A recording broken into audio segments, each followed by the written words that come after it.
नमस्ते all of you. कैसे हैं आप सब।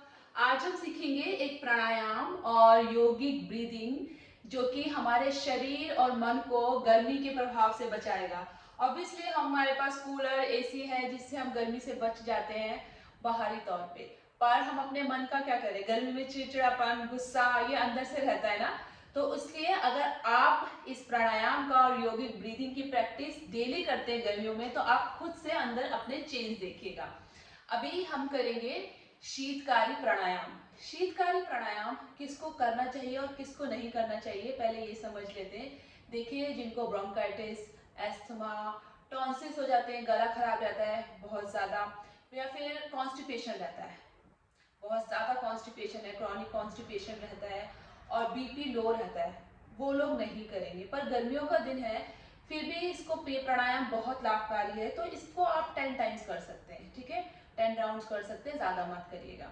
और अभी कौन लोग कर सकते हैं जिनका बीपी हाई रहता है गर्मियों के दिनों में, गुस्सा बहुत ज़्यादा आता है, कई बार आपने देखा होगा बच्चों के नाक से खून आ जाता है, स्ट्रेस ज़्यादा रहता है, हेडेक जिनको रहता था, सर में दर्द रहता है गर्मियों के दिनों में, वो लोग कर सकते हैं। और जिनका शरीर का तापमान बहुत ज़्यादा, हाथ लगाएं तो बहुत गर्म सा महसूस होता है, तो वो अंदर से ही, आप जितना आप एसी में बैठ जाए तो वो आपके अंदर काम नहीं कर रहा है। ठीक है, और यह आपके लिवर के लिए, स्प्लीन हमारे खून को साफ करता है, इसके लिए बहुत अच्छा है। और ये प्राणायाम आपके फेशियल मसल्स के लिए भी बहुत अच्छा है, जिनको एक्ने पिंपल्स होता है, एजिंग के प्रोसेस को ये स्लो डाउन कर देता है। तो कितना अच्छा प्राणायाम है, आप इसको कर सकते हैं। फाइन लाइन्स रिंकल्स को भी स्लो करेगा। एजिंग एक नॉर्मल प्रोसेस है, सबको होना है, पर ये स्लो कर देता है। ठीक है ना। अब जिनको पायरिया है, बैड ऑर्डर्स है, यानी कि मुंह से बदबू आने की प्रॉब्लम है, उनके लिए अच्छा है। जीभ में छाले हो जाते हैं, उनके लिए बहुत अच्छा है। बहुत सारे इसके बेनिफिट है, पर गर्मियों के लिए गर्मियों से बचाता है। और अगर आप इस प्राणायाम को रेगुलर कर रहे हैं तो आप खुद से फील करेंगे जितनी गर्मी आपको बगैर इस प्राणायाम को करे लगती थी गर्मियों के दिनों में, उससे थोड़ा कम रहेगा। और ऑब्वियसली हम कभी बाहर भी जाते हैं तभी हमें इतना गर्मी का एहसास नहीं होगा जितना कि पहले होता था, अब जब भी आप इसको रेगुलर करेंगे तो। ठीक है, चलिए हम प्राणायाम करते हैं और इसको कैसे करना है हम ये देखते हैं। तो इसके लिए क्या करना है, देखिए प्राणायाम के लिए शांत वातावरण में कोई भी ध्यानात्मक आसन में हम बैठते हैं। जिनके घुटनों में दर्द है, जो लोग नहीं बैठ सकते हैं, वो लोग चेयर पे बैठ जाइए, कोई बात नहीं है। पर कमर गर्दन सीधी रखनी है। ठीक है, हमारे स्पाइन का एक नेचुरल कर्व होता है, स्पाइन बिल्कुल सीधी तो नहीं होती है, उसका कर्व होता है, तो उसके साथ आप रहेंगे, आराम से बैठेंगे। बैक को पीछे दीवार के साथ लगा सकते हैं या फिर किसी चेयर पे कंफर्टेबल पोजीशन में आप बैठ सकते हैं, जैसा आपको सही लगे। उसके बाद हाथों को इस तरह से ज्ञान मुद्रा आप बना लेंगे और ये बैंड करके यहाँ पे रख लेंगे आराम से। अगर ज्ञान मुद्रा भी नहीं बनानी तो हाथों को इस तरह से आप रख सकते हैं जिसमें आपको कंफर्टेबल फील हो। फेशियल मसल्स को रिलैक्स करेंगे, कंधों को रिलैक्स करेंगे, एक ब्यूटीफुल स्माइल आपके फेस पे होनी चाहिए, मन को शांत करेंगे। यहाँ पे कोई भी कॉन्ट्रैक्शन नहीं होना चाहिए आपका। ठीक है, और फिर इसको करेंगे कैसे, आपको देखिए होठों को खोलना है और जो आपके सामने वाले दांत हैं उनको एक दूसरे के ऊपर रखना है। ठीक है, इस तरह से। ठीक है, और जीभ को दांतों के बीच में रखना है। वो मैं क्यों कह रही हूँ, ऊपर या नीचे नहीं रखना है, जो हमारे दांत हैं जहाँ मिले हैं ना उसके पीछे बिल्कुल लगाना है। क्योंकि जब आप एयर हवा अंदर लेंगे, मैं आपको सिखाऊंगी, तो वो ही जीभ कूलिंग इफेक्ट देगी, वहां से जीभ से टच होते हुए हवा हमारे अंदर जाएगी। हमारे अंदर के ऑर्गन्स, हमारे शरीर पे वो एयर जा रहा है जो कि अंदर से हमें कूलिंग इफेक्ट देने वाला है। ठीक है ना, सिर्फ बाहरी तौर से हमारे शरीर पे हम एसी चलाते हैं वो काम नहीं करेगा, हमारे अंदर से वो काम करेगा। तो इस तरह से एक दूसरे को दांत के ऊपर सामने वाले को रखेंगे और लिप्स को ओपन करेंगे, जीभ को उसके पीछे रखेंगे और सांस को अंदर की तरफ भरेंगे। अब जब को अंदर की तरफ भरते हैं तो जो सलाइवा है, हमारे मुंह में जो थूक बनता है, उसका साउंड नहीं लेंगे, उसको अच्छे से अंदर कर लीजिए। उसको थूक का जो सलाइवा का साउंड है वो नहीं आना चाहिए। ठीक है, सांस भरेंगे, उसके बाद होठों को बंद करेंगे और नाक से सांस को छोड़ देंगे। तो चलिए एक बार करते हैं इसका अभ्यास। ज्ञान मुद्रा में बैठे, कमर गर्दन सीधी, चेहरा पूरी तरह से relax, beautiful smile on your face. अब सामने वाले दांतों को एक दूसरे के ऊपर रखेंगे, जीभ को उसके पीछे लगाएंगे और इस तरह से होठों को खोलेंगे और सांस को अंदर लेंगे। ठीक है, कूलिंग इफेक्ट, ठंडक आप देखिएगा पहली बार करने से आपको एहसास होगा।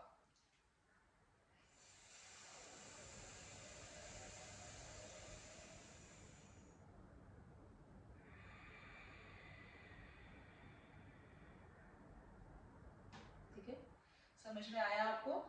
आपने दांतों को एक दूसरे के ऊपर रखा, होठ को पीछे रखा, सांस भरी, फिर होठों को बंद किया और नाक से सांस को छोड़ दिया।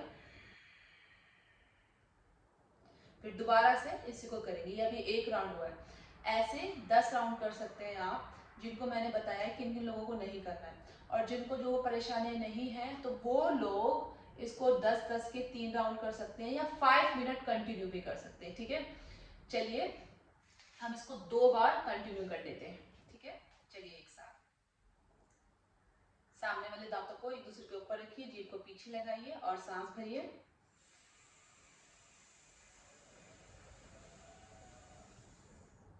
होठ बंद कीजिए और नाक से सांस छोड़ दीजिए। एक बार दोबारा।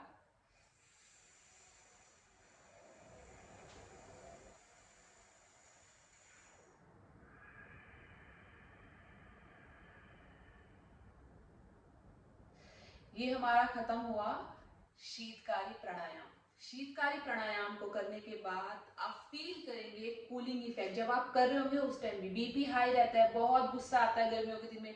जिन लोगों को गुस्सा आता है गर्मियों के दिनों में तो और भी गुस्सा बढ़ जाता है। ठीक है, मन अशांत रहता है, चिड़चिड़ापन रहता है। इसको प्लीज करिएगा आप। ठीक है, अब इसको करने के बाद एक ब्रीदिंग एक्सरसाइज करनी है। देखिए 90% लोग गलत ब्रीदिंग करते हैं, गलत तरीके से सांस लेते हैं। जी, आपको सुन के हैरानी होगी पर ये बात सच है, क्योंकि हमारी लाइफस्टाइल इतनी बिजी है कि हमें पता ही नहीं है कि सांस लेने। अब आप कहेंगे कि ये सांस लेना सिखाया जा रहा है। जी हाँ, क्योंकि हम गलत तरीके से सांस ले रहे हैं आजकल। आप खुद ट्राई करिएगा, अपने हाथ को अपने पेट पे रखिए, अब सांस लीजिए और सांस छोड़िए और बताइए कि आपके पेट का मूवमेंट क्या है। जब आपने सांस भरी तो पेट कहाँ गया, बाहर या अंदर, चेक करिए। मैं आपको बताती हूँ कि सही योगिक ब्रीदिंग क्या है। देखिए आप अपने हाथ को पेट पे रखिए, सांस भरिए, पेट बाहर आएगा, सांस छोड़ेंगे, पेट अंदर जाएगा। ये है करेक्ट ब्रीदिंग। ठीक है, तो इसको दोबारा से करेंगे। अपने हाथ को पेट पे रखिए, सांस भरिए नाक से, होठ को बंद कर लेंगे, नाक से सांस भरेंगे,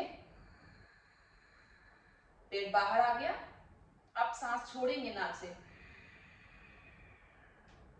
पेट अंदर चला गया। ठीक है, ये सिर्फ नॉर्मल ब्रीदिंग एक्सरसाइज है। अगर आप इसको सही तरीके से करते हैं तो ये भी आपके नर्वस सिस्टम पे काम करता है। जो प्राणायाम है शीतकारी, उसके बहुत सारे मैंने लाभ बताया। उसका एक लाभ ये भी है कि आपके ब्रेन पे भी ये काम करता है और ये ब्रीदिंग भी आपके ब्रेन पे बहुत काम करती है। ये प्राणायाम, शीतकारी प्राणायाम, आप सुबह के टाइम करें तो ज्यादा अच्छा है, नहीं तो शाम के टाइम खाना खाए हुए आपको 3-4 घंटे हो गए हो तो उसके बाद करिएगा।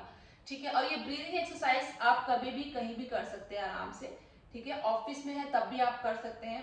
तो बहुत अच्छा चेंज आपको अपनी बॉडी में मिलेगा। और गर्मियों के दिनों तो ये दोनों चीजें, शीतकारी प्राणायाम और ये जो ब्रीदिंग एक्सरसाइज है, आपको बहुत काम डाउन रखने वाली है, आपको रिलैक्स देने वाली है, कूलिंग इफेक्ट। ठीक है, तो चलिए इसके लिए भी किसी ध्यानात्मक आसन में बैठ जाएंगे जैसे हम बैठे थे। शीतकारी करने के बाद इस ब्रीदिंग एक्सरसाइज को करेंगे।